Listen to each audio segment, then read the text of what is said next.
Astaghfirullah.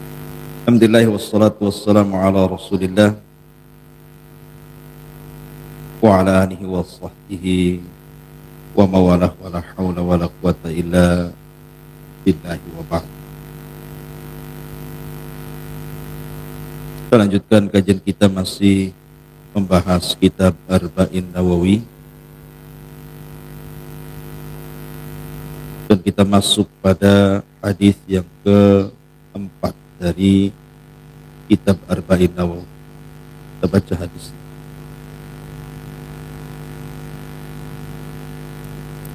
An Abdullah bin Mas'ud radhiyallahu anhu, inna an-nabiy sallallahu alaihi wasallam qala inna ahadakum yujma'u khalquhu fi batni ummihi arba'ina yawman nutfatan thumma yakunu 'alaqatan misla dhalik thumma yakunu mudghatan misla dhalik thumma yursalu ilayhi al-malaku fayanfukhu fihi ar-ruh wa yu'maru bi arba'i kalimatin bikatbi rizqihi wa ajalihi wa amalihi wa syakiyin aw sa'idin fawalladhi la ilaha ghairuhu inna ahadakum la ya'malu bi amali ahlil jannah hatta ma yakunu bainahu wa bainaha illa dhira' fayasbiqu alaihi alkitab faya'malu bi amali ahlin nar fayadkhuluha wa inna ahadakum la ya'malu bi amali ahli nar hatta ma yakunu bainahu wa bainaha illa dhira' fayasbiqu alaihi alkitab faya'malu bi amali ahli aljannati fayadkhuluha.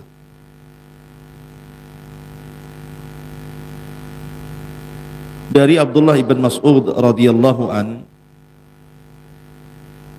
dari Nabi sallallahu alaihi wasallam, dan di situ ada tambahan wa huwas shadiqul masduq. Oh, Nabi sallallahu alaihi wasallam adalah as-sadiq al-masduq. Apa yang dimaksud sadiq dan apa yang dimaksud masduq? Sadiq itu artinya jujur dalam ucapan. Masduq itu artinya jujur dalam wahyu yang disampaikan.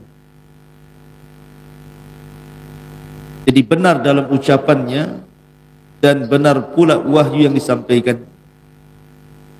Makanya Ali radhiyallahu anhu mengatakan, wallahi tidaklah Nabi sallallahu alaihi wasallam kadzab wa la kudzib. Dia tidak berdusta dan dia tidak didustakan. Kalimat as-sadiq adalah seharian Nabi sallallahu alaihi wasallam tidak berkata kecuali kejujuran. Disebut as-sadiq. Jadi kalau ngomong tidak pernah dusta itu disebut sadiq.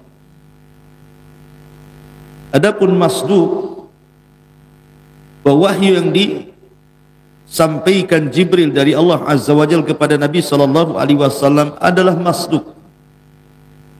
Memang dibenarkan. Bukan karang-karang Nabi sallallahu alaihi wasallam. Karena Allah Subhanahu wa taala berfirman, "Wa ma yantiqu 'anil hawa in huwa illa wahyun yuha." Rasul tidak pernah menyampaikan wahyu itu dari hawa nafsunya. Tapi Rasul menyampaikan wahyu itu memang wahyu yang diwahyukan kepadanya.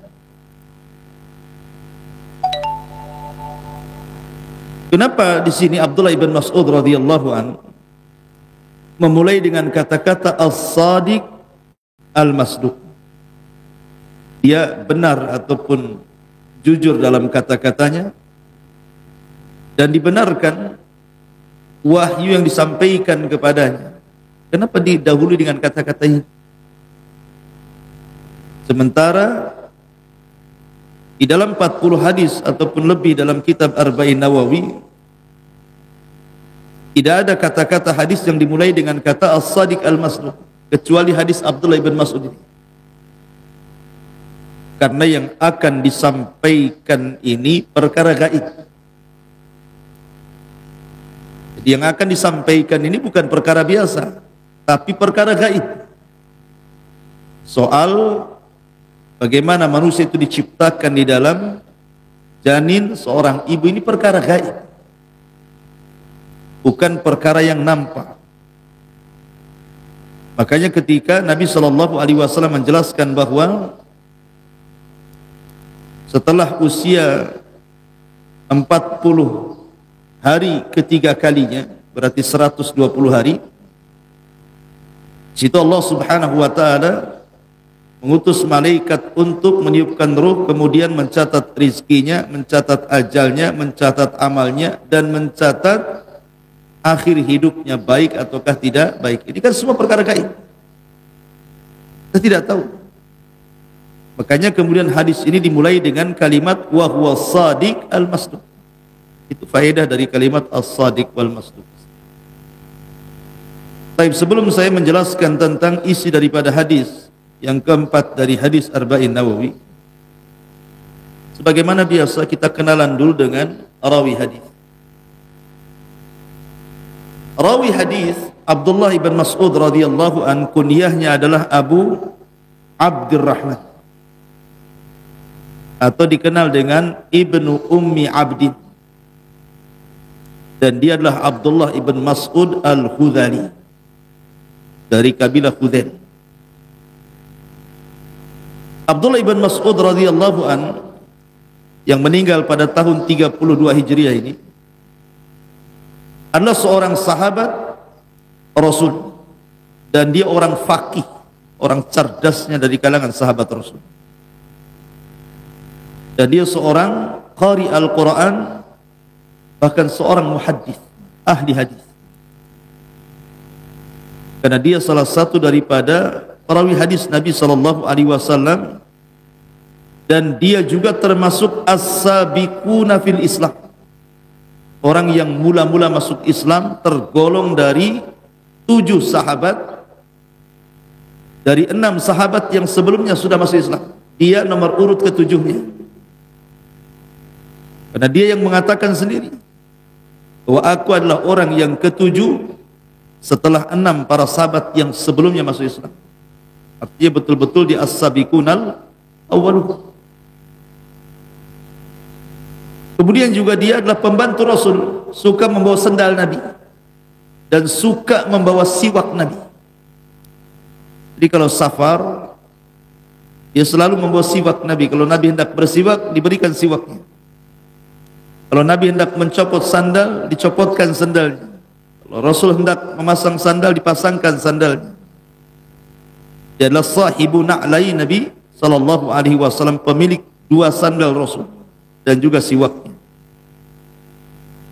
Dia termasuk sahabat yang melakukan hijrah 2 kali. Hijrah pertama ke Ethiopia Habasyah, yang bernaung di Raja Ashamat bin Afjur atau Raja Ethiopia.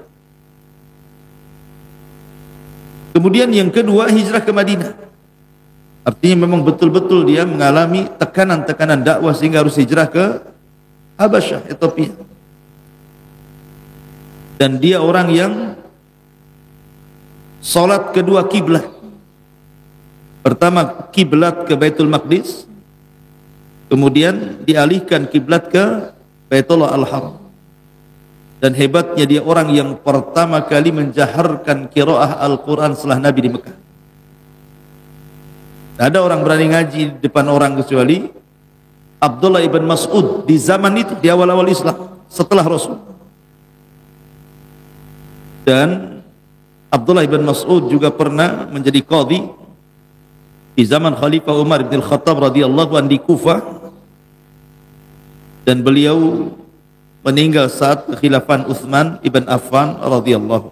Sedikit saya akan menjelaskan biografi beliau. Abdullah ibn Mas'ud radhiyallahu anhu, sebab masuk Islamnya, jadi suatu ketika Nabi SAW dengan Abu Bakar ini sedang jalan-jalan, Rupanya berjumpalah Abdullah ibn Mas'ud yang ketika itu bekerja kepada seorang yang bernama Uqbah ibn Abi Mu'aid. Uqbah bin Abi Mu'aid orang paling celaka.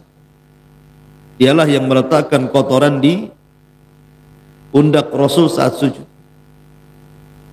Lah Abdullah ibn Mas'ud ini bekerja kepada orang ini, Uqbah bin Abi Mu'aid. Di Nabi SAW dan Abu Bakar kemudian berjumpa dengan Abdullah bin Mas'ud yang sedang menggembala kambing. Jadi kata Nabi SAW, wahai Ummi Abdin, adakah kambing-kambing yang bisa diminum air susunya? Katanya Abdullah bin Mas'ud, dia mengatakan, wahai Tuan, saya tidak bisa memberikannya karena ini milik orang, saya hanya menjalankan amanah saja. Maka Rasul mengatakan, kalau begitu ya sudah, ada enggak kambing yang tidak ada air susunya? Maksudnya kambing itu tidak beranak. Akhirnya kata Abdullah bin Mas'ud, ada. Maka diserahkan kambing yang kering susunya, sama sekali ada susunya. Kemudian diusaplah kambing itu, tiba-tiba penuh air susu. Tentu hal seperti ini yang pertama kali dilihat oleh Abdullah bin Mas'ud, disangka sihir. Kok bisa mengusap kambing yang tidak mengeluarkan air susu, tiba-tiba air susunya penuh? Maka Abdullah bin Mas'ud pun tertarik ingin belajar. Dia mengatakan, ya Rasul, alimni. Rasul, ajarkan itu ilmu itu kepadaku, katanya. Maka Rasul SAW mengatakan, nanti kamu datang ke tempat saya. Akhirnya kemudian Abdullah bin Mas'ud menemui Rasul SAW dan Abu Bakar. Setelah kemudian diajarkan tentang Islam, maka dia pun kemudian tertarik dan dapat hidayah masuk Islam. Dia pun bersyahadat di hadapan Nabi SAW, asyhadu an la ilaha illallah wa asyhadu anna Muhammadar Rasulullah. Ini sebab keislaman Abdullah ibn Mas'ud. Sampai-sampai sebab keislaman ini juga disebutkan hadisnya di dalam riwayat Bukhari. Kemudian Nabi SAW mengatakan, ya gulam, fa innaka mu'allam. Setelah Abdullah Mas'ud masuk Islam, kata Rasul apa? Fa innaka mu'allam. Engkau akan diajari Allah. Firasat Nabi SAW tidak mungkin meleset. Abdullah ibn Mas'ud menjadi orang cerdas. Dan termasuk orang cerdasnya para sahabat. Padahal dia seorang yang fakir, orangnya hitam, orangnya pendek, orangnya kurus, dan dia penggembala kambing, tetapi tidak menghalangi dia untuk menjadi seorang alimin ulama sahabat. Dan Abdullah bin Mas'ud juga di zaman jahiliyah tidak pernah mendekati tempat-tempat maksiat. Tidak pernah usia dia di zaman itu yang suka khamar, suka zina, suka ini dan itu. Maka Abdullah bin Mas'ud hanya fokus menjaga kambing-kambing Uqbah bin Abi Mu'aid. Khiyarukum fil jahiliyati khiyarukum fil Islam idza fuqihu, kata Rasul.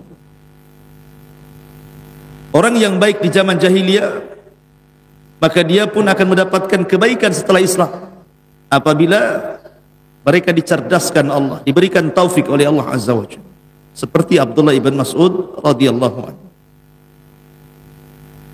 Abdullah ibn Mas'ud radhiyallahu anhu, Allah berikan anugerah setelah masuk Islam, maka dia punya perhatian dengan Al-Quran. Maka di permulaan Islam dia mampu menghafal 70 suratan fil Quran. 70 surat dalam Al-Quran yang ketika itu tidak ada sahabat yang semutkin dia. Dan tidak ada sahabat yang berselisih tentang kemutkinannya, tentang kemantapan hafalannya. Dan tidak ada khilaf di antara sahabat tentang indah suaranya. Suaranya indah sekali. Sampai-sampai Nabi SAW mengatakan tentang Abdullah bin Mas'ud, ketika Rasul dan Abu Bakar, Umar pulang dari safar, kemudian lewati samping masjid seperti ini, Masjid Nabawi. Kemudian tiba-tiba Abdullah bin Mas'ud membaca Al-Quran. Terdengarlah dari luar oleh Rasul, Abu Bakar dan Umar. Rasul pun terdiam. Abu Bakar terdiam, Umar terdiam mendengarkan qiraahnya Abdullah bin Mas'ud. Selesai membaca Al-Quran, Abdullah bin Mas'ud tidak tahu kalau sedang didengarkan suaranya oleh Rasulullah. Maka Rasul mengatakan kepada Abu Bakar dan Umar, "Man arada an yasma'al Qur'ana ghaddan tariyan kama unzil falyaqra ala qiraati Ibnu Ummi Abdin." Kata Rasul, siapa yang hendak mendengar bagaimana Al-Quran itu turun kepadaku, maksudnya dari Jibril. Kamu pengen tahu, wahai Abu Bakar, Umar, bagaimana suara Jibril ketika menurunkan wahyu kepadaku? Seolah-olah Rasul mengatakan seperti itu. Seperti suara dia. Siapa? Ibnu Ummi Abdin, maksudnya Abdullah ibn Mas'ud. Sejajarkan suaranya dengan Jibril. Makanya wajar, ikhwan, ketika Nabi SAW sedang duduk di Masjid Nabawi, kemudian Nabi memanggil Abdullah bin Mas'ud dan banyak para sahabat di sekitarnya. Kata Nabi SAW kepada Abdullah bin Mas'ud, "Iqra alayya al-Quran." Wahai Abdullah bin Mas'ud, bacakan kepadaku Al-Quran. Kata Abdullah bin Mas'ud radhiyallahu anhu, dia mengatakan, "Ya Rasulullah, aqra'u 'alaika al-Quran wal Qur'anu unzila ilaik?" Rasul, gimana saya akan membacakan Quran sementara Quran kan diturunkan kepadamu? Dari sini kata para ulama, ada faedah tentang istihbab, sunnahnya kita meminta dibacakan Al-Quran, terutama orang yang memang indah suaranya. Sebagaimana Rasul meminta kepada Abdullah bin Mas'ud untuk dibacakan Quran. Hebatnya Abdullah bin Mas'ud tidak membantah, tidak dengan kata-katanya dan mengatakan, "Ya Rasul, surat apa? Al-Baqarah kah, Al-Imran kah, An-Nisa kah?" Tidak. Selama Nabi SAW meminta baca Quran, maka dia tidak bertanya surat apa, langsung dibacakan. Dan dia membaca suratun Nisa sampai kepada ayat, "Fa kaifa idza ji'na min kulli ummatin bisyahid wa ji'na bika ala haula'i syahida." Bagaimana wahai Muhammad kalau seandainya kelak pada hari kiamat setiap umat akan didatangkan saksi kepada mereka, dan engkau akan aku jadikan saksi untuk mereka. Ketika kemudian sampai kepada surat ayat indah surah An-Nisa, apa kata Rasul sallallahu alaihi wasallam? "Hasbuka hasbuka ya Ibnu Mas'ud." Cukup wahai Ibnu Mas'ud.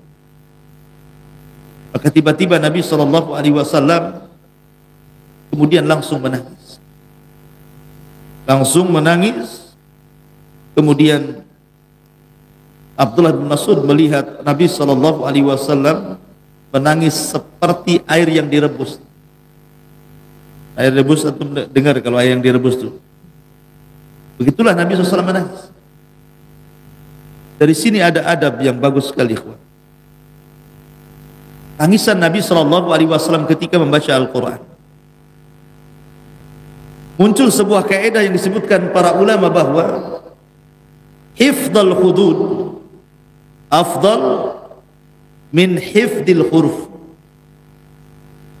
Jadi seseorang ketika membaca Al-Quran, dia paham isi daripada apa yang dibaca jauh lebih baik dibandingkan dia hafal hurufnya saja. Antum tahu kenapa Yahudi disesatkan? Dan Allah katakan ghairil maghdub, mereka dilaknat. Sebagaimana Nasrani zalim disesatkan karena muamalah mereka terhadap Taurat. Mereka hanya hafal huruf tapi tidak hafal hudud, tidak hafal isi di apa yang dibaca dalam huruf-huruf itu sehingga melanggar batasan-batasan.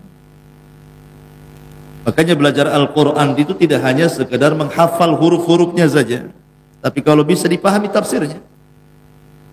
Karena Nabi SAW menangis di sini karena paham isinya.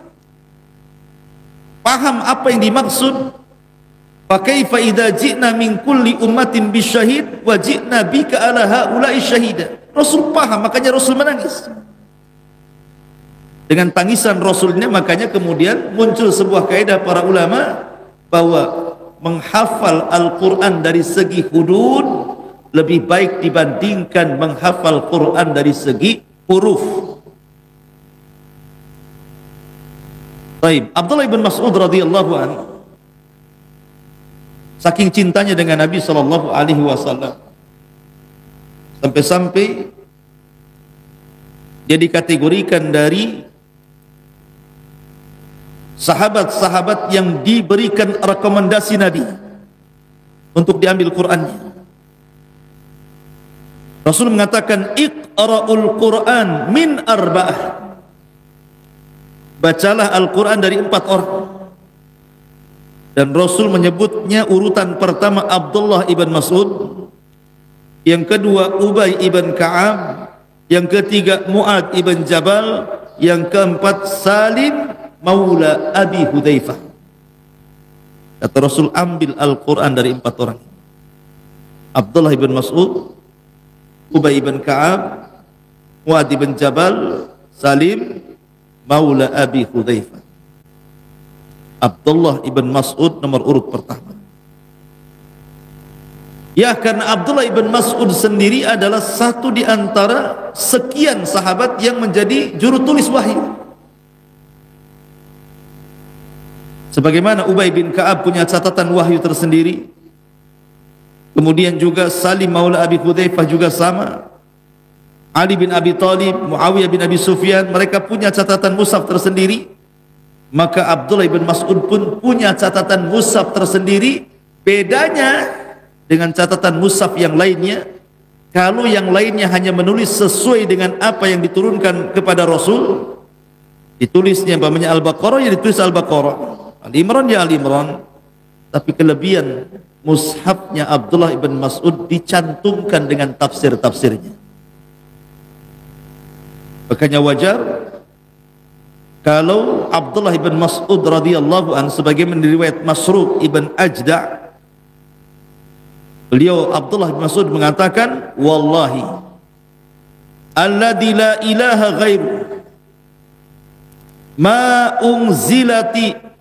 unzilat suratun min kitabillah illa ana a'lam aina unzilat wala unzilat ayatun min kitabillah illa ana a'lam fima unzilat walau a'lama ahadan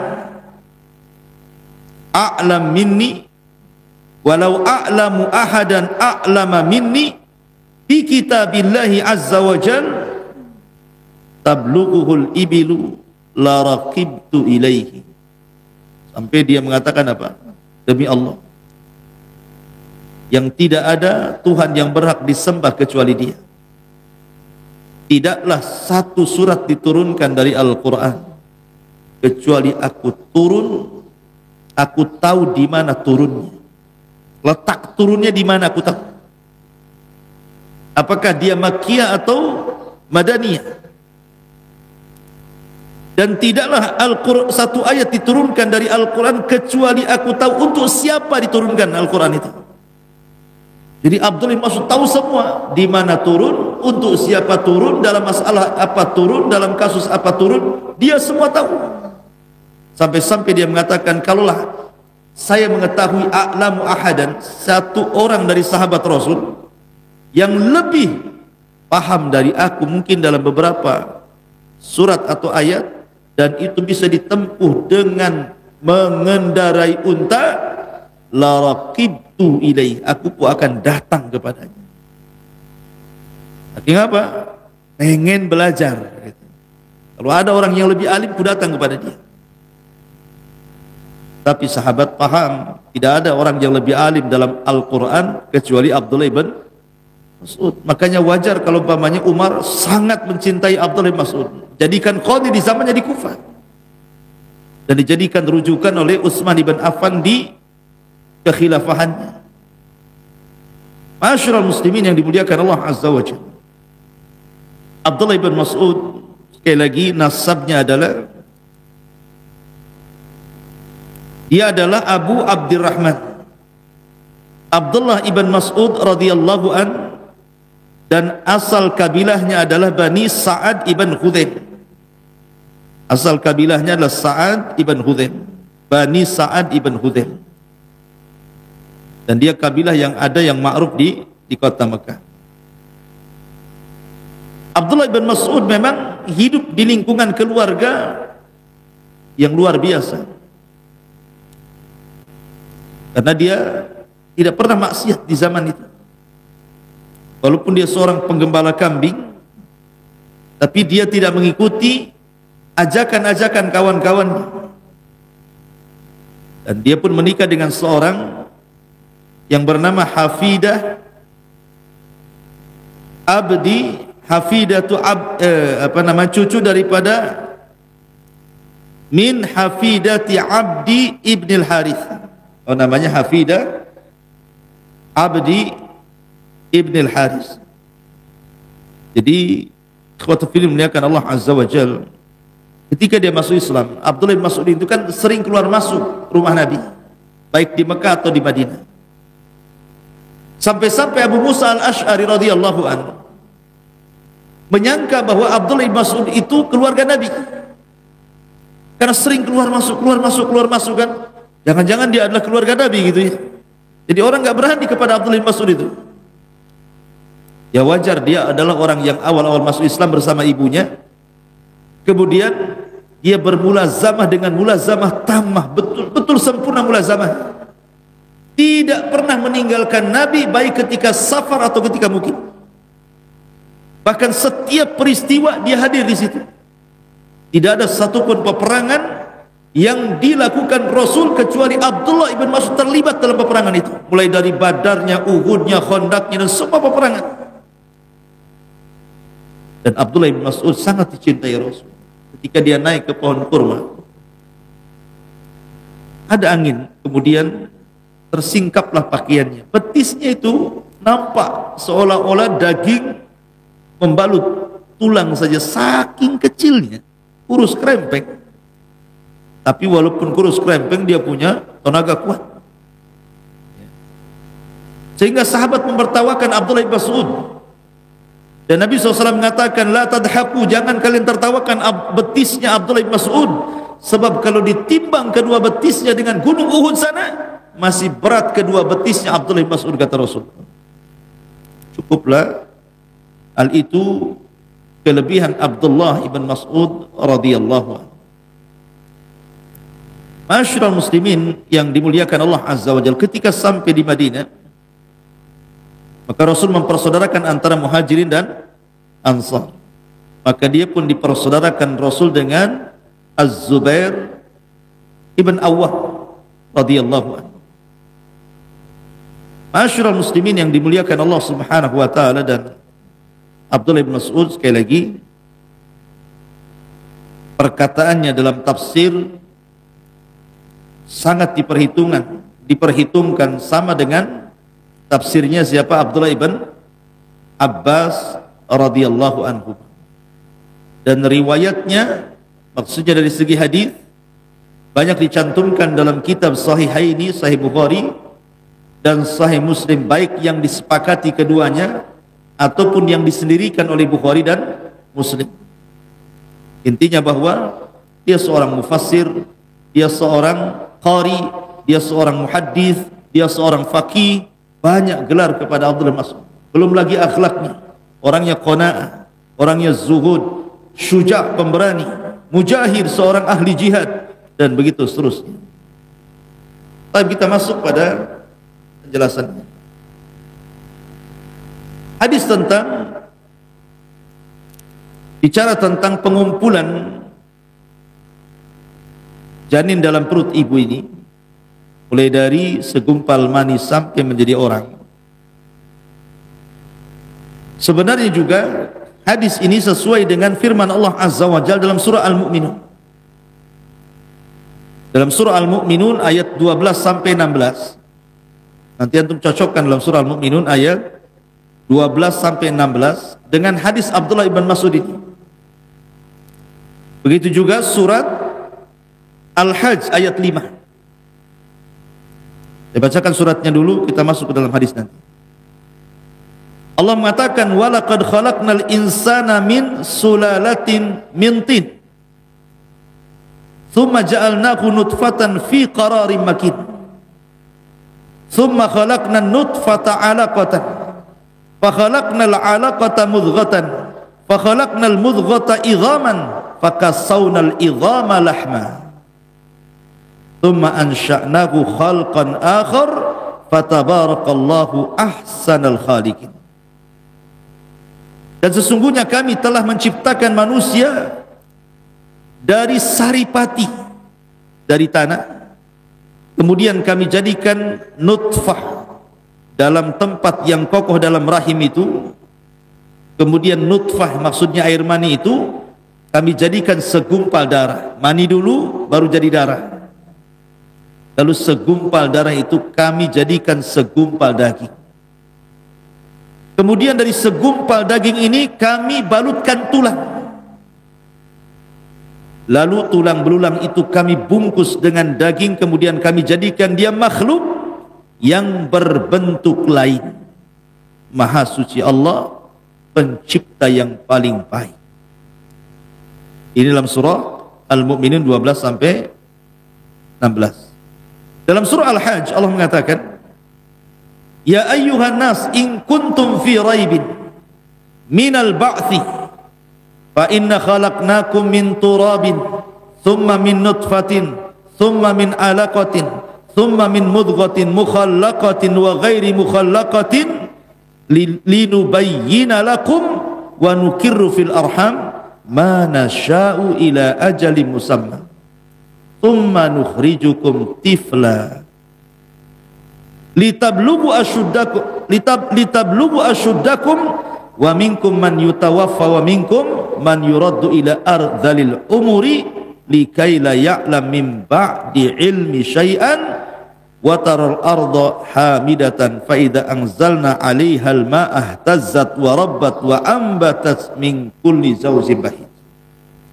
Hai manusia, jika kamu dalam keraguan tentang hari kebangkitan, maksudnya alam kubur, maka ketahuilah sesungguhnya kami telah menjadikan kamu dari tanah, maksudnya Adam.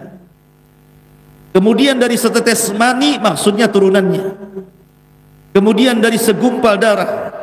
Kemudian dari segumpal daging yang sempurna kejadiannya dan yang tidak sempurna, agar kami jelaskan kepada kamu dan kami tetapkan dalam rahim apa yang kamu kehendaki sampailah kepada kedewasaan, sampai waktu yang sudah ditentukan. Kemudian kami keluarkan kamu sebagai bayi, kemudian dengan berangsur-angsur kami jadi dewasa, dan di antara kamu ada yang diwafatkan cepat dan ada pula di antara kamu yang dipanjangkan umurnya sampai pikun, supaya dia tidak mengetahui lagi sesuatu apapun yang dahulunya telah diketahuinya. Dan kamu lihat bumi ini kering, kemudian apabila telah kami turunkan air di atasnya, hiduplah bumi dan suburlah bumi dan menumbuhkan berbagai macam tumbuh-tumbuhan yang indah. Baik. Ini Quran ayat 5 dari surah Al-Hajj dan Al-Mu'minun 12 sampai 16. Kita cocokkan dengan hadis Nabi sallallahu alaihi wasallam, hadis Abdullah bin Mas'ud. Inna ahadakum, sesungguhnya salah seorang di antara kalian, yujma khalquhu, dikumpulkan penciptaannya, fi batni ummihi, di perut ibunya, arba'ina yauman nutfah, 40 hari menjadi segumpal mani.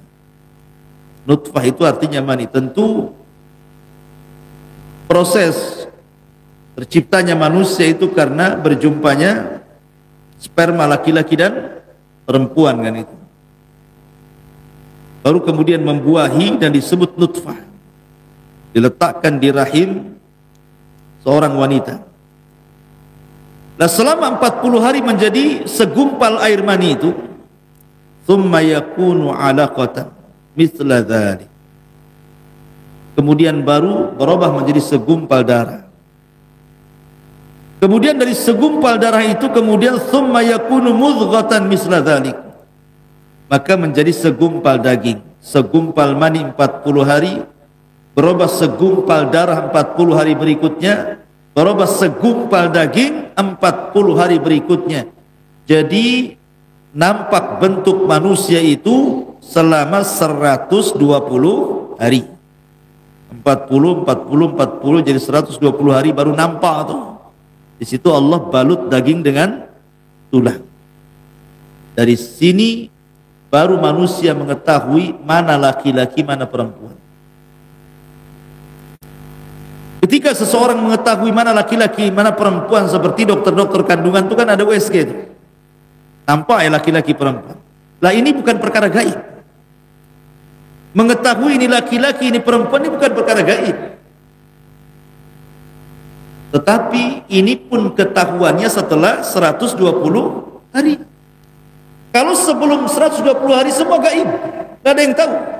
Ini laki-laki, ini perempuan, ini segumpal mani, mana tahu ini laki-laki, ini perempuan. Segumpal darah, mana tahu ini laki-laki, perempuan. Baru setelah dibalut daging dan tulang, setelah 120 hari, baru ketahuan laki-laki, perempuan. Berarti 120 hari sebelumnya perkara gaib. Tidak ada yang tahu.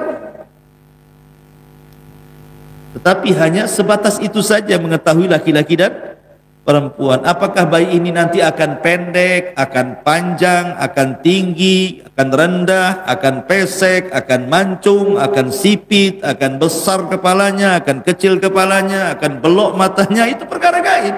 Tak tahu. Cuma nampak laki-laki. Itu saja.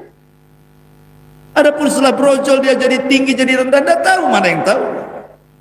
Nggak ada ceritanya dokter kandungan. Belum pesek nih Pak. Dari mana tahunya pesek? Ini pendek nanti ini kayak. Ini kayaknya hitam. Ini kayaknya hitam putih. Mana ada yang tahu? Hanya sebatas mengetahui laki-laki, perempuan. Makanya apalagi sebelum 140 hari. Cuman yang jadi khilaf para ulama itu, kapan ditiupkan ruh? Ada yang mengatakan bahwa ditiupkan ruh itu kurang daripada 120 hari. Ada yang mengatakan di bawah itu, ada yang mengatakan di 40 hari pertama ditiupkan ruh. Alasannya karena ada kalimat misla dzalik. Memang kalau kita melihat pergerakan bayi itu kan biasanya di 40 hari pertama itu kan sudah bergerak tuh. Janin itu sudah bergerak, artinya ada nafasnya. Apakah yang dimaksud nafas itu ruh yang diletakkan oleh malaikat, ataukah lain, atau hanya gerak-gerak gitu saja untuk menunjukkan bahwa dia hidup? Nah, ini jadi khilaf para ulama, kapan ditiupkan ruh? Apakah di bawah 120 hari? Karena memang secara tajribah, secara pengalaman gitu ya di lapangan, memang bayi itu baru sebulan saja biasanya sudah ada pergerakan gitu ya. Tapi apakah pergerakan itu maknanya ditiupkan ruh atau tidak? Nah, itu jadi khilaf. Walaupun pendapat yang kuat, ditiupkan ruh itu setelah 3 kali 40. Karena di sini kalimatnya arba'ina misla dzalik, arba'ina misla dzalik kan itu. Arba'ina yauman misla dzalik, arba'ina yauman misla dzalik, arba'ina yauman misla dzalik. Artinya ditiupkan ruh itu setelah usia 4 bulan, 120 hari. Nah, baru kemudian ditiupkan ruh. Sejak itulah janin menjadi manusia. Makanya nanti akan terkait hukumnya. Yang keguguran setelah 4 bulan dengan keguguran sebelum 4 bulan itu ada hukum tersendiri. Contohnya seperti umpamanya, apakah orang yang keguguran sebelum 4 bulan dan keguguran setelah 4 bulan darahnya dianggap nifas atau bukan? Maka ulama mengatakan kalau kegugurannya sebelum 4 bulan maka tidak dianggap nifas, berarti masih wajib sholat. Kalau ada wanita keguguran di bawah 4 bulan, berarti walaupun mengeluarkan darahnya dianggap istihadah, bukan darah nifas. Makanya wajib sholat walaupun keluar darah. Dengan cara ya disumpel lah. ya, dengan softtek, dengan apa gitu ya. Tapi kalau kegugurannya setelah 4 bulan, nah ini sudah masuk nifas. Karena yang dikeluarkan sudah manusia, sudah ada ruhnya. Kalau sebelumnya kan belum jadi manusia, belum ada ruhnya kan. Ini salah satu contoh. Ataupun kalau kegugurannya sebelum 4 bulan, itu bukan manusia, artinya bisa dikubur di mana saja. Tapi kalau sudah 4 bulan berarti sudah jadi manusia, ya dikuburkan di kuburan kaum muslimin, kan? Nah, seperti itu. Nanti kita akan jelaskan terkait hukum-hukum seputar ini. Baik, masyarul muslimin yang dimuliakan Allah Subhanahu wa taala. Ada beberapa faedah yang bisa kita petik dari hadis ini sampai kalimat thumma yakunu alaqatan thumma yakunu mudghatan misla dhalik thumma yakunu mudghatan misla dhalik thumma yursal ilaihil malak.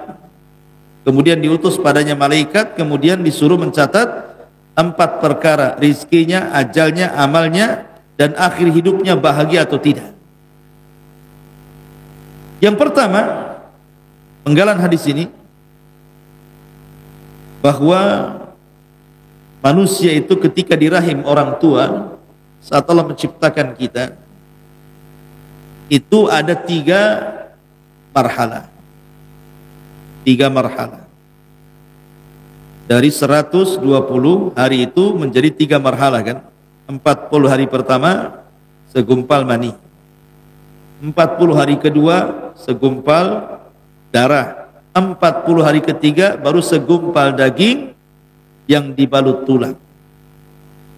Artinya lihat bagaimana Allah Subhanahu wa taala berproses menciptakan kita. Kemudian antara jasad dengan ruh itu yang mana dulu diciptakan? Apakah jasad dulu diciptakan baru ruh, atau ruh dulu diciptakan baru jasad? Maka di sini ada 2 pembahasan. Pertama penciptaan Adam, yang kedua penciptaan turunan Adam.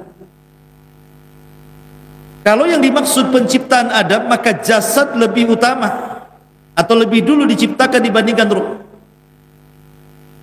Karena Adam alaihi salatu wassalam diciptakan itu jasadnya dulu. Diambilnya tanah-tanah di bumi, kemudian oleh malaikat maut diangkat ke langit, kemudian dibentuk menjadi bentuk patung Adam seindah mungkin. Laqad khalaqnal insana fi ahsani taqwim. Baru setelah kemudian terbentuk jasad Adam, maka Allah ciptakan ruh, Allah masukkan ke dalam Adam. Dari sini menunjukkan bahwa kalau melihat penciptaan Adam berarti jasad dulu baru ruh. Tapi kalau anak turunannya terbalik, ruh dulu baru jasad. Karena ketika Allah Subhanahu wa taala menciptakan Adam dan sudah ditiupkan ruh, Allah usap pundak Adam. Dari pundak Adam itu keluar ribuan, jutaan, miliaran ruh. Dan itu akan jadi anak cucunya kelak.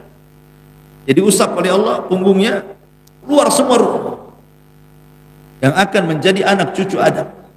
Kemudian diletakkan di alam arwah. Kemudian Allah mengikat perjanjian ruh-ruh di alam arwah. Alastu bi rabbikum qalu bala. Bukankah aku Rabb kalian? Mereka mengatakan ya. Kau Rabb kami, kata orang-orang ruh-ruh yang ada di alam arwah itu. Baru setelah itu Allah ciptakan satu persatu jasad dari turunan Adam sampai kepada antum. Setiap Allah ciptakan jasad, ruhnya sudah ada, dikirim malaikat maut, dimasukkan, dan begitu seterusnya. Artinya di sini bahwa kalau terkait dengan Adam berarti jasad dulu baru ruh, gitu ya. Kalau terkait dengan kita anak turunannya berarti ruh dulu baru jasad. Itu penciptaannya seperti itu. Kemudian dalam hadis ini juga bahwa ada malaikat-malaikat yang Allah tugaskan memang memasukkan ruh ke dalam jasad-jasad manusia. Kecuali kalau memang orang yang akan dilahirkan ini orang yang mulia, maka yang mengirim ruh juga bukan malaikat biasa. Siapa? Jibril. Seperti kisah Isa bin Maryam, ketika Maryam keluar dari mihrabnya kemudian hendak buang hajat, tiba-tiba dihadang oleh seorang laki-laki tampan. Rupanya laki-laki tampan itu siapa? Jibril. Kemudian Jibril mengatakan, saya ini utusan Allah untuk meletakkan ruh anakmu dalam rahim. Jadi terkadang tidak semua ruh itu dibawa oleh malakul ruh kan gitu ya.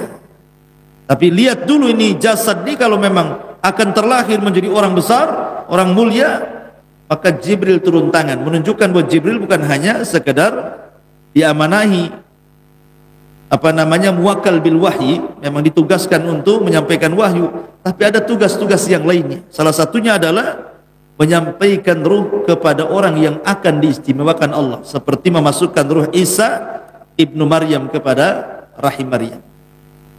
Ini juga faedah yang disebutkan. Saya sudah jam 6:07 ya. Dan besok ke depannya lagi lah. Subhanallah bihamdika asyhadu an la ilaha illa anta astaghfiruka wa atubu ilaik. Allahu ta'ala alam. Assalamualaikum warahmatullahi wabarakatuh.